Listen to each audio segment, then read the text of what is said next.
Сайн байцгаана уу? Энэ удаагийн аяллаар Швед руу машинтаа явж тэндээ нутгийн төв хэсгийн арлууд хооронд гатлаг усан онгоцоор аялсан аяллаа хэсгээс та бүхэндээ төлөвлөж байна.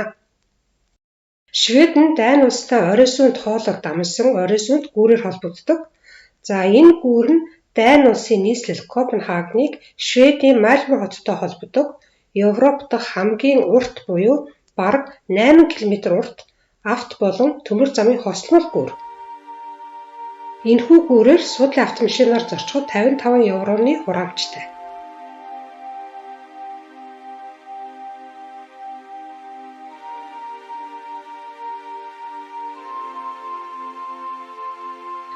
Швед улсад нийтдээ 221,800 орчим арлууд харьяалагддаг бөгөөд нутгийн төв хэсгийн арлууд дээр хүн ам их суурьсан, төвлөрсөн хот суурин газрууд их бий.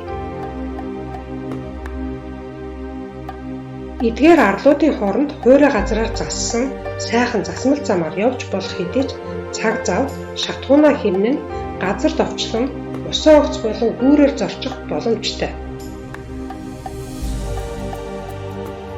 Швед улсын зам тээврийн салбарын хөгжлийг илтгэн харуулж байгаа нэгэн жишээ бол автомашинтай зорчигчдыг цагийн хуваарийн дагуу арлуудын хооронд гатлаг усан онгоцоор үнгүй зөвлөдөг. Ийхүү гатлаг усан онгоцоор аялангаа богино хугацаанд олон арлаар явж үзэх сайхан боломж байдаг болохыг та бүхэндээ танилцуулж байна.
Бидний аялын тэмдэглэлийг үзэн сонирхож хамтдаа аялан үнд цагаа зарцуулж буй та бүхэндээ маш их баярлалаа.